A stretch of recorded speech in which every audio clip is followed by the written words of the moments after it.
सत श्री अकाल जी, बहुत बहुत स्वागत तुहाडा प्रोग्राम देख रहे हो उडारी विदेशों नूं ते मैं प्रीत लैके हाजिर हाँ।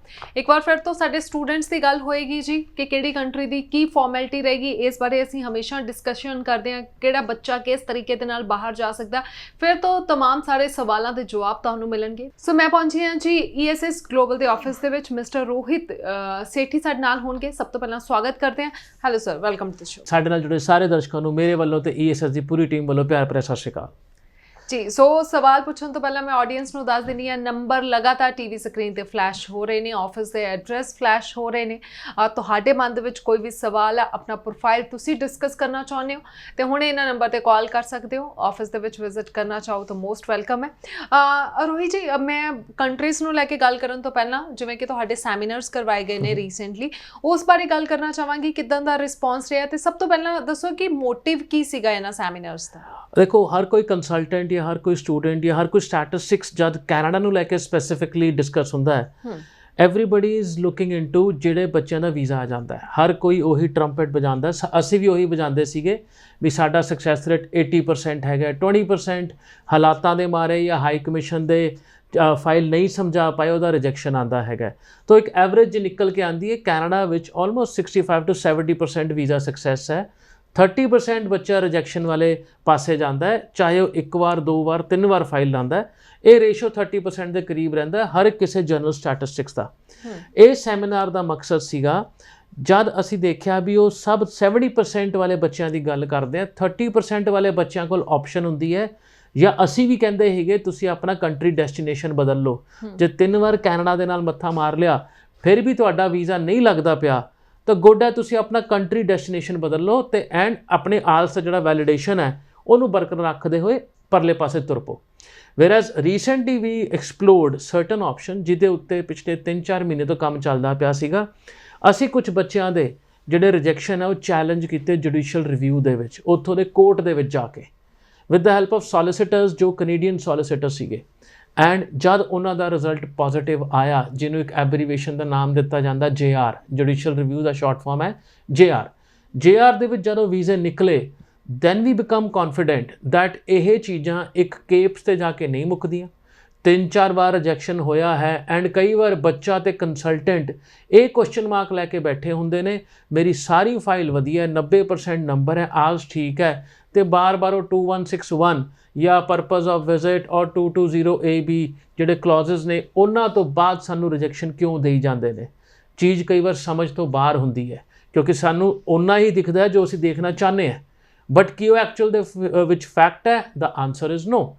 उस पिछे थोड़ा देखना शुरू करोगे, एक सिस्टम कैनेडा दे विच जुडिशियल रिव्यू का हैगा जो बड़ा पॉपुलर है उत्थों दे ऑन शोर एप्लीकेंट्स वास्ते। जब भी तुहानू फील हुंदा है as a student, as an applicant that तुहाडे नाल धक्का होया एंड तुसीं उहनूं कोर्ट ऑफ लॉ दे विच जाके चैलेंज करना चाहते हो तो जुडिशियल रिव्यू एक मकैनिज़म है। असीं उहनूं एक्सपैरीमेंट किया, सक्सैसफुल होए। हुण जिहड़े सैमीनार है 20 तो लैके 23 तक असीं अपने वक्रे वक्रे ऑफिस दे विच अरेंज कीते सीगे विद कनेडियन सॉलिसिटर्स। उन्होंने बहुत सारे स्टूडेंट्स को मिलिया तो एक जर्नल फीडबैक सीगा, application is not presented the way they want to see it और इन्हां एप्लीकेशन के वीज़े लग सकते हैं, धक्का होया। तो वो जिहड़ा मकसद सी सॉलिसिटर्स इत्थे बुलाउण दा ऑफिस दे विच वो सिर्फ उन्हां 25 या 30% वाले बच्चों वास्ते सी भी जे तुहाडे रिजैक्शन आए हैं तो हजे भी एक रे ऑफ होप हैगी है कैनेडा दी।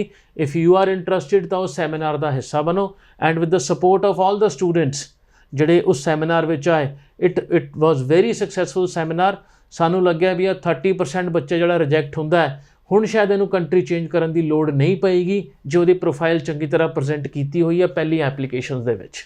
सो बिल्कुल जी, मेन मोटिव आप यही कह सकते हैं कि जो रफ्यूज स्टूडेंट हो जाते हैं ने, और बहुत असी भी देखते हैं तो भी जी साडी ऑडियंस देख रही है, बहुत सारे इदा के स्टूडेंट्स होंगे, बहुत अच्छा प्रोफाइल पर रिफ्यूजल जी वो फेस करनी पई।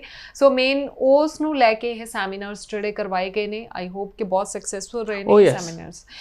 सो ये बाकी जेकर मैं गल करा ये डिफरेंट किद्दां सीगा क्योंकि बहुत सारे ICCRC मैंबर्स दे नाल भी सैमीनार्स होए ने, है ना, ये किद्दां उन्हां नालों डिफरेंट सीगा? देखो, सब तो पहला तो ये समझना जरूरी है जिहड़े RCIC मैंबर्स हुंदे ने basically they are immigration consultant, that mean they are authorized to represent your file to the immigration department. Okay ਉਸ ਤੋਂ ਬਾਅਦ ਉਹਨਾਂ ਦੀ ਦੌੜ ਖਤਮ ਹੋ ਜਾਂਦੀ ਹੈਗੀ ਹੈ।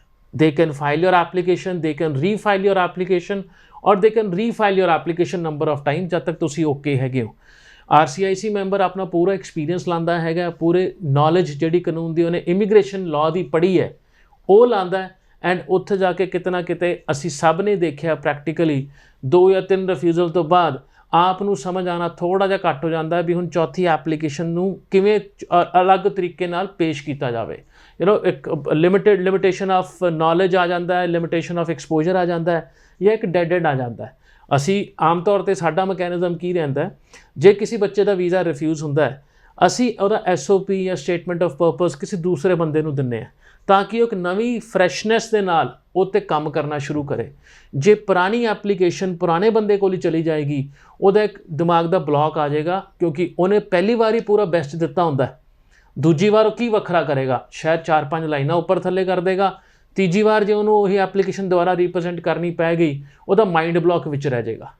ਤਾਂ as a normal practice in ESS global ਅਸੀਂ ਇੱਥੇ 1 2 3 ਅਲੱਗ-ਅਲੱਗ SOP ਕੰਟੈਂਟ ਰਾਈਟਰ ਦੀ ਹੈਲਪ ਦੇ ਨਾਲ ਇੱਕ ਐਪਲੀਕੇਸ਼ਨ ਪ੍ਰੈਜ਼ੈਂਟ ਕਰਦੇ ਹਾਂ ਜੋ ਕਿ ਇੱਕ RCIC ਤੋਂ ਟ੍ਰੇਨਡ ਨੇ, ਬਿਕੋਜ਼ ਸਾਡੇ ਕੋਲ ਵੀ ਬਹੁਤ RCIC ਮੈਂਬਰਸ ਹੈਗੇ ਨੇ ਜੋ ਐਪਲੀਕੇਸ਼ਨ 'ਤੇ ਕੰਮ ਕਰਦੇ ਨੇ। ਵੈਰਸ ਸੋਲਿਸਿਟਰਸ ਜਿਹੜੇ ਹੈਗੇ ਆ ਦੇ ਆਰ ਲਾਇਰਸ ਜੋ ਕੋਰਟ ਆਫ ਲਾਅ ਦੇ ਵਿੱਚ ਜਾ ਕੇ ਇਮੀਗ੍ਰੇਸ਼ਨ ਦੇ ਖਿਲਾਫ ਕੇਸ ਲੜ ਸਕਦੇ ਨੇ। ਉੱਥੋਂ ਦਾ ਡਿਪਾਰਟਮੈਂਟ ਆਫ ਇਮੀਗ੍ਰੇਸ਼ਨ ਨੂੰ ਚੈਲੰਜ ਕਰ ਸਕਦੇ ਨੇ ਵੀ ਤੁਸੀਂ ਇਹ ਰਿਫਿਊਜ਼ਲ ਜਿਹੜਾ ਦਿੱਤਾ ਹੈ it is not the correct refusal, it is not the refusal ਜਿਹੜੀ ਲਾਅ ਦੇ ਵਿੱਚ ਲਿਖਿਆ ਹੋਇਆ ਹੈਗਾ। ਹੁਣ ਕਈ ਵਾਰ ਉਹ ਓਵਰਟਰਨ ਕਰ ਦਿੰਦੇ ਨੇ, ਕਈ ਵਾਰ ਉਹਨੂੰ ਚੈਲੰਜ ਕਰਕੇ ਅੱਗੇ ਲੈ ਜਾਂਦੇ ਨੇ। ਹੁਣ ਓਵਰਟਰਨ ਕਿਉਂ ਕਰਦੇ ਨੇ? ਇਟ ਇਜ਼ ਨਾਟ ਦੈਟ ਉਹਨਾਂ ਦਾ ਕੇਸ ਜਿਹੜਾ ਹੈ ਉਹ ਦੇ ਆਰ ਨਾਟ ਕੌਨਫੀਡੈਂਟ। ਕਈ ਕਾਰਨ ਹੁੰਦੇ ਨੇ, ਕਿਉਂਕਿ ਜਦ ਤੁਹਾਡਾ ਲਾਇਰ ਤੁਹਾਡੀ ਐਪਲੀਕੇਸ਼ਨ ਰੀਪ੍ਰੈਜ਼ੈਂਟ ਕਰਦਾ ਹੈ, ਇਮੀਗ੍ਰੇਸ਼ਨ ਡਿਪਾਰਟਮੈਂਟ ਜੇ ਕੇਸ ਹਾਰਦਾ ਹੈ ਉਹਨੇ ਸਾਰੀ ਕਾਸਟ ਲਾਇਰ ਨੂੰ ਦੇਣੀ ਹੁੰਦੀ ਹੈ, ਉਹਦੇ ਟਾਈਮ ਦੀ ਲਿਟੀਗੇਸ਼ਨ ਦੀ ਜਿਹੜਾ ਕਲਾਇੰਟ ਕਵਰ ਕਰਦਾ ਹੈਗਾ। ਤਾਂ ਇਸ ਕਰਕੇ ਜਿਹੜੇ ਲਾਇਰਸ ਹੈ ਉਹ ਇੱਕ ਸਟੈਪ ਅੱਗੇ ਜਾਂਦੇ ਨੇ। RCIC ਮੈਂਬਰ ਤੁਹਾਡੇ ਕੇਸ ਮੰਗਵਾ ਸਕਦੇ ਨੇ ਜੇ ਤੁਸੀਂ ਹੈਲਪ ਉਹਨਾਂ ਦੀ ਲੈਣਾ ਚਾਹੁੰਦੇ ਹੋ। ਜਿਹੜਾ ਸੋਲਿਸਿਟਰਸ ਹੈ ਇਹ ਰੂਲ 9 ਦੇ ਹੇਠਾਂ, ਰੂਲ 9 ਇੱਕ ਟਰਮ ਹੈਗੀ ਹੈ ਜਿਹਦੇ ਹੇਠਾਂ ਇੱਕ ਉੱਥੋਂ ਐਕਚੁਅਲ 'ਚ ਇੰਟਰਨਲ ਫਾਈਲ ਕਢਾ ਕੇ ਵੀਜ਼ਾ ਆਫਿਸਰ ਦੇ ਐਕਚੁਅਲ ਨੋਟਸ ਲੈ ਸਕਦੇ ਨੇ ਉਹਨੇ ਇਸ ਨੂੰ ਰਿਫਿਊਜ਼ ਕੀਤਾ ਕਿਉਂ। ਹੁਣ ਕਈ ਕੇਸਿਸ ਜਿਹੜਾ ਅਸੀਂ ਦੇਖਿਆ 2-3 ਕੇਸ ਸਟੱਡੀਜ਼ ਜਿਵੇਂ ਤੁਹਾਨੂੰ ਦੱਸਾਂ, ਇੱਕ ਕੇਸ ਦੇ ਵਿੱਚ ਉਹਦੇ ਬ੍ਰਦਰ ਨੇ ਉੱਥੇ ਅਸਾਈਲਮ ਪਾ ਕੇ ਵਰਕ ਪਰਮਿਟ ਲਿੱਤਾ ਸੀਗਾ, ਉਹਦੇ ਕੰਸਲਟੈਂਟ ਨੇ ਉਹਨੂੰ ਦਿਖਾਇਆ ਸੀਗਾ ਉਹਦੇ ਬ੍ਰਦਰ ਨੂੰ ਜਿਹੜਾ ਪਿੱਛੋਂ ਰਿਫਿਊਜ਼ਲ ਹੋ ਕੇ ਆਇਆ ਸੀ, ਅਤੇ ਉਹੀ ਪੁਆਇੰਟ ਵੀਜ਼ਾ ਆਫਿਸਰ ਬਾਰ-ਬਾਰ ਰਿਫਿਊਜ਼ਲ ਦੇਈ ਜਾਂਦਾ ਸੀ। ਹੁਣ ਕੇਸ 'ਚ ਲਿਖਿਆ ਨਹੀਂ ਕਦੇ ਆਉਂਦਾ, ਰੂਲ 9 ਦੇ ਵਿੱਚ ਇਹ ਨੋਟਸ ਆਏ that this is the actual reason of refusal. Application ਤਿਆਰ ਬੜੀ ਸਿੰਪਲ ਤਰੀਕੇ ਨਾਲ ਹੋਈ, ਜੋ ਉਹਦੇ ਭਰਾ ਨੇ ਕੀਤਾ ਬੀਇੰਗ ਐਨ ਇੰਡੀਵਿਜੂਅਲ, ਉਹਦੀ ਇੰਡੀਵਿਜੂਅਲ ਚੋਇਸ ਸੀਗੀ। ਵੇਅਰ ਐਜ਼ ਇਹ ਬੱਚੇ ਕੋਲ ਸਿੱਧਾ ਕਰੀਅਰ ਪਾਥ ਹੈਗਾ, ਪੜ੍ਹਾਈ ਕਰਕੇ ਪੋਸਟ ਸਟੱਡੀ ਵਰਕ ਵੀਜ਼ਾ ਲੈ ਕੇ ਆਪਣੀ ਜ਼ਿੰਦਗੀ ਦਾ ਗੋਲ ਡਿਸਾਈਡ ਕਰਨ ਦਾ, ਐਂਡ ਦੇ ਵੌਨ ਦਾ ਕੇਸ। ਤਾਂ ਇਹ ਜਿਹੇ ਕਈ ਸਾਰੇ ਐਗਜ਼ਾਮਪਲ ਨੇ ਜਿਹੜੀ ਛੋਟੀ ਚੀਜ਼ਾਂ ਸ਼ਾਇਦ ਆਪਾਂ ਨੇੜੇ ਹੋ ਕੇ ਦੇਖਦੇ ਹਾਂ ਐਪਲੀਕੇਸ਼ਨ ਦੇ ਵਿੱਚ ਤਾਂ ਨਹੀਂ ਦਿਖਦੀਆਂ, ਬਟ ਦੂਰ ਹੋ ਕੇ ਦੇਖਣ ਦੀ ਕੋਸ਼ਿਸ਼ ਕਰਾਂਗੇ ਪੂਰੀ ਐਪਲੀਕੇਸ਼ਨ ਦੀ ਕਲੈਰਿਟੀ ਆਉਣੀ ਸ਼ੁਰੂ ਹੋ ਜਾਂਦੀ ਹੈ ਅਤੇ ਪ੍ਰੈਜੈਂਟੇਸ਼ਨ ਕਿਵੇਂ ਹੋਣੀ ਹੈ। ਅਤੇ ਜਿਹੜਾ ਚੈਲੰਜ ਹੈ again it is against the immigration office. RCIC immigration ਦੇ ਨਾਲ ਮਿਲ ਕੇ ਤੁਹਾਡੇ ਲਈ ਕੰਮ ਕਰਦਾ ਹੈ, ਸੋਲਿਸਿਟਰਸ ਇਮੀਗ੍ਰੇਸ਼ਨ ਦੇ ਸਾਹਮਣੇ ਖੜੇ ਹੋ ਕੇ ਤੁਹਾਡੇ ਲਈ ਕੰਮ ਕਰਦੇ ਨੇ। That is a basic difference. Okay done. So ਬਹੁਤ ਸਟੂਡੈਂਟਸ ਹੁਣ ਦੇਖ ਰਹੇ ਹੋਣਗੇ ਜਿਨ੍ਹਾਂ ਨੂੰ ਰਿਫਿਊਜ਼ ਫੇਸ ਕਰਨੀ ਪਈ ਹੈ। ਠੀਕ ਹੈ ਸਰ, ਲਾਈਕ ਸੈਮੀਨਾਰਸ ਦੇ ਵਿੱਚ ਬਹੁਤ ਸਾਰੇ ਸਟੂਡੈਂਟਸ ਆਈ ਹੋਪ ਉਹਨਾਂ ਦੇ ਉਹ ਦੁਬਾਰਾ ਉਹਨਾਂ ਦੀ ਮੀਟਿੰਗ ਹੋਈ ਹੋਏਗੀ, ਦੁਬਾਰਾ ਚੈਲੰਜ ਹੋਈਆਂ ਹੋਣਗੀਆਂ, ਫਾਈਲਸ ਉਹਨਾਂ ਦੇ ਵੀਜ਼ਾਸ ਵੀ ਆਏ ਹੋਣਗੇ। ਪਰ ਹੁਣ ਜਿਹੜੇ ਸਟੂਡੈਂਟਸ ਸਾਡੇ ਦੇਖ ਰਹੇ ਨੇ ਜਿਹੜੇ ਸੈਮੀਨਾਰਸ ਦਾ ਹਿੱਸਾ ਨਹੀਂ ਬਣ ਪਾਏ, ਕੀ ਦੁਬਾਰਾ ਉਹ ਫਾਈਲਿੰਗ ਤੁਹਾਡੇ ਕੋਲ ਕਰਵਾਉਣ ਲਈ ਆ ਸਕਦੇ ਨੇ? ਡੈਫੀਨੇਟਲੀ ਜੀ, ਬਸ ਸਾਨੂੰ ਉਹਨਾਂ ਦੇ ਪਿਛਲੇ ਫਾਈਲ ਦੀ ਕਾਪੀ ਚਾਹੀਦੀ ਹੋਏਗੀ, ਇਨਫੋਰਮੇਸ਼ਨ ਕੀ ਗਈ ਹੈ, ਸਪੈਸ਼ਲੀ ਦਾ ਵੀਜ਼ਾ ਫਾਰਮਸ ਜਿਹੜੇ ਤੁਸੀਂ ਆਪਣੀ ਇਨਫੋਰਮੇਸ਼ਨ ਦੇ ਦਿੱਤੇ ਨੇ, ਐਂਡ ਤੁਹਾਡੀ ਪ੍ਰੋਫਾਈਲ ਪ੍ਰੈਜ਼ੈਂਟ ਕਿਵੇਂ ਹੋਈ ਹੈ ਇਨ terms of documentation of your education profile, your work profile, ਜਾਂ ਹੋਰ ਕੋਈ ਐਡੀਸ਼ਨਲ ਡਾਕੂਮੈਂਟੇਸ਼ਨ ਤੁਸੀਂ ਦਿੱਤਾ ਹੋਵੇ ਤੁਹਾਡੇ ਰਿਲੇਟਿਵਸ ਦਾ ਜੋ ਕੈਨੇਡਾ ਨੇ, ਜਾਂ ਤੁਹਾਡੇ ਕੋਈ ਪ੍ਰੀਵੀਅਸ ਇਮੀਗ੍ਰੇਸ਼ਨ ਹਿਸਟਰੀ ਦਾ, ਉਹ ਸਾਰੀ ਡਿਟੇਲਸ ਚਾਹੀਦੀਆਂ ਨੇ। ਅਤੇ ਲਾਇਰ ਨਾਲ ਕੰਸਲਟੇਸ਼ਨ ਹੋ ਕੇ ਉਹ ਦੁਬਾਰਾ ਫਾਈਲ ਹੋਏਗਾ ਉਹ ਕੇਸ। ਤੁਸੀਂ ਹਜੇ ਵੀ ESS ਗਲੋਬਲ ਦੇ ਕਿਸੇ ਵੀ ਆਫਿਸ ਜਾ ਕੇ ਆਪਣੀ ਇਹ ਜਿਹੜੀ ਸੇਵਾ ਹੈਗੀ ਹੈ ਰਿਫਿਊਜ਼ਲ ਵਾਸਤੇ ਅੰਡਰ ਸੋਲਿਸਿਟਰਸ ਉਹ ਅਵੇਲ ਕਰ ਸਕਦੇ ਹੈਗੇ ਹੋ। ਜੀ ਸਰ, ਜਿਵੇਂ ਤੁਸੀਂ ਦੱਸਿਆ ਕਿ ਇੱਕ ਲਾਇਰ ਦੀ ਟਰਮ ਹੀ ਹੈਗੀ ਆ, ਪਰ ਇਹਦੇ ਲਈ ਹੁਣ ਕਾਸਟ ਵੀ ਤਾਂ ਕਾਫੀ ਜ਼ਿਆਦਾ ਆਏਗੀ ਅਗਰ ਆਪਾਂ ਰੀਫਾਈਲ ਕਰਵਾਵਾਂਗੇ, ਤੇ ਉਹਦਾ ਕੀ ਸਿਨੈਰੀਓ ਹੈਗਾ ਆ? That is the best part about this whole programme. ਇਹਦੀ ਜਿੰਨੀ ਵੀ ਕਾਸਟ ਹੈਗੀ ਹੈ ਉਹ ESS ਗਲੋਬਲ ਬੇਅਰ ਕਰਦਾ ਹੈ। ਕਲਾਇੰਟ ਨੇ ਉਸੇ ਦਿਨ ਕਾਸਟ ਆਪਣੀ ESS ਗਲੋਬਲ ਨੂੰ ਦੇਣੀ ਹੈ ਜਿੱਦਣ ਉਹਨੇ ਕੇਸ ਜਿੱਤਣਾ ਹੈ, ਦੈਟ ਮੀਨ ਜਿੱਦਣ ਉਹਦਾ ਵੀਜ਼ਾ ਆਉਣਾ ਹੈ।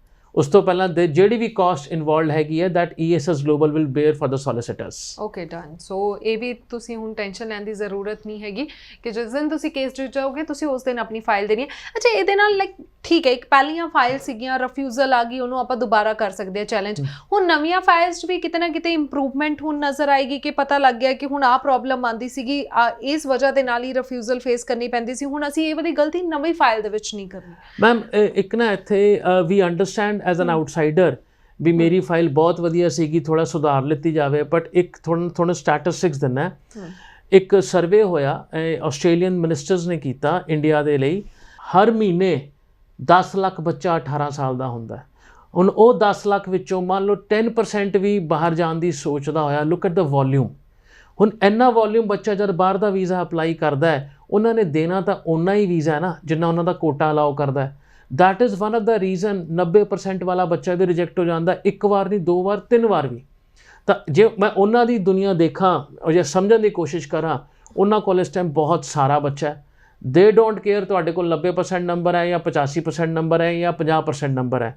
ਇਸੇ ਕਰਕੇ ਅਸੀਂ ਆਮ ਤੌਰ 'ਤੇ ਸੁਣਦੇ ਹਾਂ ਮੇਰੇ ਫਰੈਂਡ ਦੇ ਤਾਂ ਇਸ ਤੋਂ ਵੀ ਘੱਟ ਨੰਬਰ ਸੀ, ਉਹਦਾ ਵੀਜ਼ਾ ਆ ਗਿਆ ਤੇ ਮੈਂ ਰਹਿ ਗਿਆ। It is not something that ਤੁਹਾਡੀ ਪ੍ਰੋਫਾਈਲ 'ਚ ਕਮੀ ਹੈ, ਇਟ ਇਜ਼ ਸਮਥਿੰਗ ਮੌਕੇ 'ਤੇ ਜੋ ਵੀਜ਼ਾ ਅਫਸਰ ਬੈਠਿਆ ਸੀ ਉਹਨੇ ਆਪਣੀ ਇੰਟੈਲੀਜੈਂਸ ਦੇ ਨਾਲ ਜੋ ਡਿਸੀਜਨ ਲਿੱਤਾ ਉਹ ਲਿੱਤਾ। ਤੁਸੀਂ ਦੂਜੀ ਵਾਰ ਫਾਈਲ ਕਰਦੇ ਹੋ, ਸ਼ਾਇਦ ਦੂਜੇ ਵੀਜ਼ਾ ਆਫਿਸਰ ਨੂੰ ਪਹਿਲੇ ਵੀਜ਼ਾ ਆਫਿਸਰ ਦਾ ਮਾਈਂਡਸੈਟ ਠੀਕ ਲੱਗਿਆ, ਉਹਨੇ ਦੁਬਾਰਾ ਵੀਜ਼ਾ ਰਿਜੈਕਟ ਕਰਤਾ ਐਂਡ ਸੋ ਫੋਰ।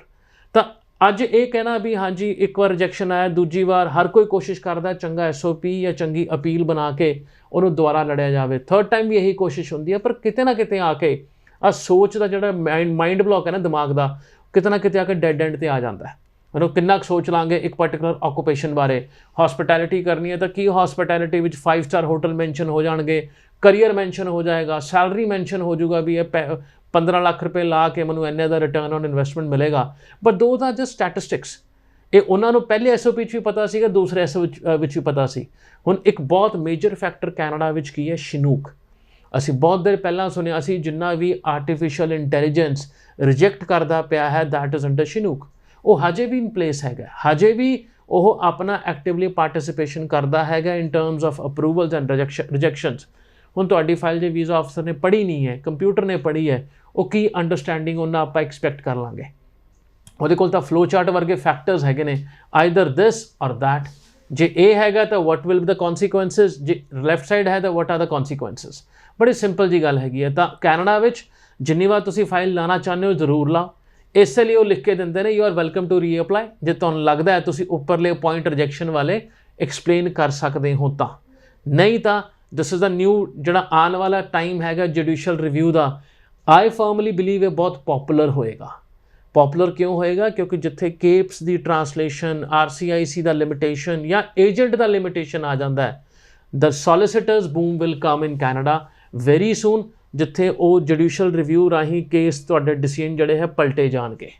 ਰਾਈਟ, ਬਿਲਕੁਲ। ਕਿਉਂਕਿ ਪਹਿਲਾਂ ਸਟੂਡੈਂਟਸ ਨੂੰ ਇਹ ਸੀਗਾ ਠੀਕ ਹੈ ਅੱਛਾ ਪ੍ਰੋਫਾਈਲ ਇੱਕ ਅਸੀਂ ਰਿਫਿਊਜ਼ ਹੋ ਗਏ, ਠੀਕ ਹੈ ਰੀਅਪਲਾਈ ਕਰ ਲਿਆ, ਉਸ ਤੋਂ ਬਾਅਦ ਫਿਰ ਰਿਫਿਊਜ਼ ਹੋ ਕੇ ਫਿਰ ਅਪਲਾਈ ਕਰ ਲਿਆ। ਪਰ ਹੁਣ ਤੁਹਾਡੇ ਕੋਲ ਮੌਕਾ ESS ਨੇ ਮੈਨੂੰ ਲੱਗਦਾ ਹੈ ਕਿ ਪੂਰਾ ਜੜ ਫੜਨ ਦੀ ਕੋਸ਼ਿਸ਼ ਕੀਤੀ ਹੈਗੀ ਹੈ ਨਾ।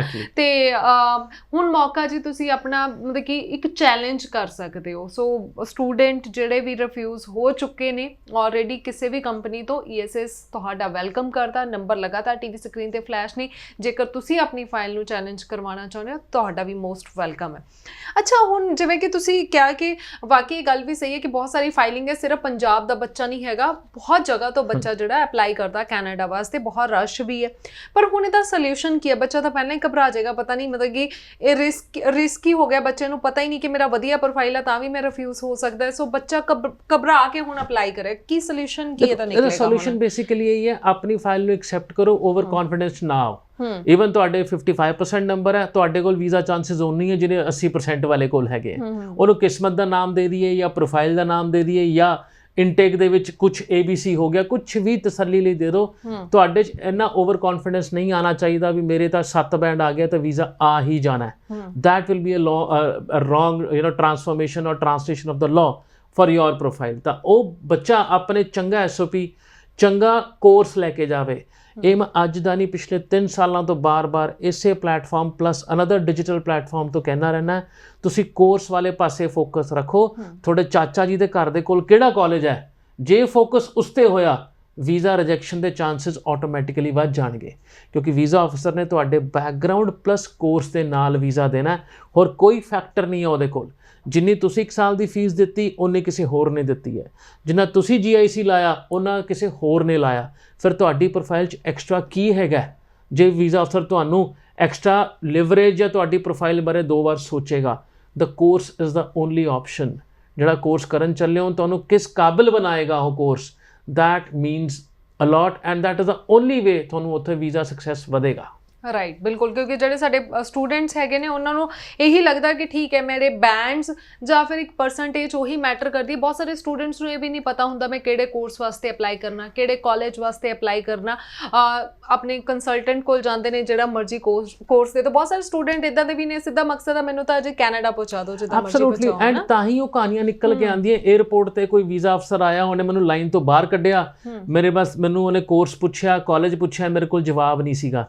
ਕਿਉਂਕਿ ਇਹ ਉਹ ਬੱਚਾ ਹੈ ਜਿਹੜਾ ਸਿਰਫ ਵੀਜ਼ਾ ਦਾ ਸਟicker ਦੇਖ ਕੇ ਖੁਸ਼ ਹੁੰਦਾ ਰਹਿੰਦਾ, ਕਿਹੜੇ ਪਾਸੇ ਜਾਂਦਾ ਪਿਆ, ਕੀ ਪੜੂਗਾ, ਉਹਨੇ ਉਸ ਪਾਸੇ ਕਦੇ ਤਵੱਜੋ ਹੀ ਨਹੀਂ ਦਿੱਤੀ। ਹੁਣ ਇਹੋ ਜਿਹੇ ਬੱਚੇ ਜਿਹੜੇ 에ਅਰਪੋਰਟ ਤੋਂ ਹੱਥ ਲਾ ਕੇ ਵਾਪਸ ਆਉਂਦੇ ਆ, ਕੀ ਕਵਾਂਗੇ? ਦਾਣਾ ਪਾਣੀ ਨਹੀਂ ਸੀਗਾ, ਜਾਂ ਸਾਰਾ ਕੁਝ ਹੋਣ ਤੋਂ ਬਾਵਜੂਦ ਵੀ ਉਹ ਚੀਜ਼ ਨਹੀਂ ਸਿਰੇ ਚੜ੍ਹ ਪਾਈ ਜਿਹਦੇ ਲਈ ਉਹਨਾਂ ਨੇ ਆਇਲਸ ਦੀ ਤਿਆਰੀ ਸ਼ੁਰੂ ਕੀਤੀ, ਪੈਸੇ ਭਰੇ, ਵੀਜ਼ਾ ਕੰਸਲਟੈਂਟ ਨੂੰ ਹਾਇਰ ਕੀਤਾ, ਫੀਸਾਂ ਭਰੀਆਂ। ਕਿਉਂਕਿ ਬੱਚੇ ਨੂੰ ਆਪਣੀ ਇਨਵੋਲਵਮੈਂਟ ਅੱਜ ਆਪਣੇ ਕੇਸ 'ਚ ਦੇਣੀ ਹੀ ਪੈਣੀ ਹੈ। ਤੁਹਾਡਾ ਕੋਰਸ ਕਰਿਕੂਲਮ ਕੀ, ਮਾਈਕਰੋ ਸਪੈਸ਼ਲਾਈਜੇਸ਼ਨ ਕਰੋਗੇ, ਕੋਅਪ ਕਰਨ ਦਾ ਕੀ ਫਾਇਦਾ, ਕੀ ਨਹੀਂ ਫਾਇਦਾ, ਇਹ ਤੁਹਾਨੂੰ ਜਿੰਨੀ ਅਵੇਅਰਨੈਸ ਤੁਹਾਨੂੰ ਆਪ ਨੂੰ ਹੋਏਗੀ, ਉਹਨਾਂ ਤੁਹਾਡਾ ਕੈਨੇਡਾ ਦਾ ਸਫ਼ਰ ਉੱਥੇ ਪਹੁੰਚ ਕੇ ਵਧੀਆ ਹੋਏਗਾ। ਨਹੀਂ ਤਾਂ ਹਰ ਪਾਸੇ ਦਿਲ 'ਚ ਧੱਕੂ ਲੱਗਿਆ ਰਹੇਗਾ। ਇੱਥੇ ਪਤਾ ਨਹੀਂ ਇਮੀਗ੍ਰੇਸ਼ਨ ਅਫਸਰ ਨੇ ਕੀ ਪੁੱਛਣਾ ਹੈ, ਕੈਨੇਡਾ ਲੈਂਡ ਕਰਕੇ ਪਤਾ ਨਹੀਂ ਕੀ ਪੁੱਛਣਾ ਹੈ, ਜਦ 에ਅਰਪੋਰਟ ਤੋਂ ਬਾਹਰ ਨਿਕਲਾਂਗਾ ਸਿੱਧਾ ਗੁਰਦੁਆਰਾ ਸਾਹਿਬ ਜਾ ਕੇ ਮੱਥਾ ਟੇਕਾਂਗਾ। ਆਹ ਸੀਕੁਐਂਸ ਚੱਲਣਾ ਸ਼ੁਰੂ ਹੋ ਜਾਂਦਾ ਹੈ। ਤੇ ਸਭ ਦਾ ਇੱਕ ਛੋਟਾ ਜਿਹਾ ਫਾਰਮੂਲਾ ਹੈਗਾ, ਆਪਣਾ ਆਫਰ ਲੈਟਰ ਪੜ੍ਹ ਲਓ, ਕਾਲਜ ਦੀ ਵੈਬਸਾਈਟ ਪੜ੍ਹੋ, ਕੀ ਕਰਨ ਜਾ ਰਹੇ ਹੈਗੇ ਹੋ, ਦੈਟਸ ਇਟ। ਬਿਲਕੁਲ ਜੀ, ਬਿਲਕੁਲ। ਸੋ ਇੱਕ ਪੂਰਾ ਫੋਕਸਡ ਹੋ ਜਾਓ। ਸਿਰਫ ਇੱਥੋਂ ਇਹੀ ਚੀਜ਼ਾਂ ਮੈਟਰ ਨਹੀਂ ਕਰਦੀਆਂ। ਆਪਣਾ 2-3 ਸਾਲ ਦਾ ਪ੍ਰੋਪਰ ਫੋਕਸ ਲੈ ਕੇ ਚੱਲੋ ਕਿ ਮੈਂ ਹਾਂ ਸਟੱਡੀ ਕਰਨੀ ਹੈ, ਇੱਕ ਸੀਰੀਅਸ ਹੋ ਕੇ, ਤਾਂ ਹੀ ਤੁਹਾਡਾ ਚੰਗਾ ਫਿਊਚਰ ਹੋ ਸਕਦਾ। So thank you so much. Thank you very much. Thank you. So I hope ਜੀ ਤੁਸੀਂ ਸ਼ੋਅ ਧਿਆਨ ਨਾਲ ਸੁਣਿਆ ਹੋਏਗਾ। ਕੋਈ ਵੀ ਕੁਐਰੀ ਹੈਗੀ ਹੈ, ਕੋਈ ਵੀ ਸਵਾਲ ਹੈਗਾ, ਨੰਬਰ ਤੁਹਾਡੇ ਕੋਲ ਆ ਗਏ ਨੇ, ਤੁਸੀਂ ਇਹਨਾਂ ਨੰਬਰ ਤੇ ਕਾਲ ਕਰ ਸਕਦੇ ਹੋ। ਆਫਿਸ ਦੇ ਐਡਰੈਸ ਫਲੈਸ਼ ਹੋ ਰਹੇ ਨੇ, ਵਿਜ਼ਿਟ ਕਰ ਸਕਦੇ ਹੋ। ਸੋ ਹੁਣ ਜਾਂਦੇ ਜਾਂਦੇ ਕੁਝ ਇੱਕ ਸਟੂਡੈਂਟ ਦੀਆਂ ਸਕਸੈਸ ਸਟੋਰੀਜ਼ ਨੇ ਜਿਨ੍ਹਾਂ ਨੇ ESS ਗਲੋਬਲ ਤੋਂ ਆਪਣਾ ਵੀਜ਼ਾ ਹਾਸਿਲ ਕੀਤਾ ਹੈ, ਉਹਨਾਂ ਦੀਆਂ ਸਟੋਰੀਜ਼ ਤੁਹਾਡੇ ਨਾਲ ਸ਼ੇਅਰ ਕਰਦੇ ਹਾਂ। ਸਤਿ ਸ਼੍ਰੀ ਅਕਾਲ। My name is Ritu and I belong to Sector 406A Chandigarh. So here I am very happy that I got my Australia visa recently from ESS Global, and I want to give special thank to my senior counselor Harvinder sir and to all the team because they handled my case very politely and calmly. I am very satisfied and happy with my visa and all the services of ESS Global team. So I also suggest you to visit office and take your counseling as soon as possible. ਮੇਰਾ ਨਾਮ ਅਮਨਦੀਪ ਸਿੰਘ ਹੈ ਤੇ ਮੈਂ ਪਿੰਡ ਸਲਾਰਪੁਰ ਦਾ ਰਹਿਣ ਵਾਲਾ ਹਾਂ। ਮੈਂ ESS ਗਲੋਬਲ ਤੋਂ ਆਪਣਾ ਇੰਗਲੈਂਡ ਦਾ ਵੀਜ਼ਾ ਅਪਰੂਵ ਕਰਾ ਚੁੱਕਾ ਹਾਂ ਤੇ ਮੈਂ ਇੱਥੇ ਆਪਣੇ ਕਜ਼ਨ ਦੇ ਥਰੂ ਆਇਆ ਸੀਗਾ ਤੇ ਮੈਂ ਸਾਰਿਆਂ ਨੂੰ ਰਿਕਮੈਂਡ ਕਰਦਾ ਹਾਂ ਤੁਸੀਂ ਵੀ ਇੱਥੇ ਆਓ ਤੇ ਆਪਣਾ ਵੀਜ਼ਾ ਪ੍ਰਾਪਤ ਕਰੋ। ਮੇਰਾ ਨਾਮ ਹਰਜੋਵਨ ਸਿੰਘ ਹੈ, ਮੈਂ ਹੁਸ਼ਿਆਰਪੁਰ ਤੋਂ ਰਹਿਣ ਵਾਲਾ ਹਾਂ। ਮੈਂ ਆਪਣਾ ਸਟੱਡੀ ਵੀਜ਼ਾ ਅਪਲਾਈ ਕਰਾਇਆ ਸੀ ESS ਗਲੋਬਲ ਦੇ ਕੋਲੋਂ ਤੇ ਅੱਜ ਮੇਰਾ ਵੀਜ਼ਾ ਅਪਰੂਵ ਹੋ ਗਿਆ। ਮੈਨੂੰ ਇੱਥੇ ਦਾ ਸਟਾਫ ਬਹੁਤ ਕੋਆਪਰੇਟਿਵ ਲੱਗਾ ਤੇ ਇਹਨਾਂ ਨੇ ਮੇਰੀ ਬਹੁਤ ਹੈਲਪ ਕੀਤੀ ਆ। ਮੈਂ ਤੁਹਾਨੂੰ ਸਾਰਿਆਂ ਨੂੰ ਰਿਕਮੈਂਡ ਕਰਦਾ ਤੁਸੀਂ ਸਾਰੇ ਇੱਥੋਂ ਇੱਕ ਵਾਰੀ ਆਪਣਾ ਵੀਜ਼ਾ ਅਪਲਾਈ ਕਰਵਾਓ। Hello, my name is Vanshika and I completed my class 12th with commerce stream by scoring 94% of marks. After clearing my class 12th, I decided to study abroad and I chose ESS Global for my file application. My overall experience at ESS Global was fantastic. All the staff members at ESS Global are cooperative, and especially Harvinder sir, who is always there for any confusion and help. So I definitely recommend ESS Global for the students who are willing to study abroad. Thank you. ਸਤਿ ਸ਼੍ਰੀ ਅਕਾਲ ਜੀ, ਮੇਰਾ ਨਾਮ ਹਰਸ਼ਗੋਬਿੰਦਰ ਸਿੰਘ ਹੈ ਤੇ ਮੈਂ ਪਟਿਆਲਾ ਤੋਂ belong ਕਰਦਾ ਹਾਂ।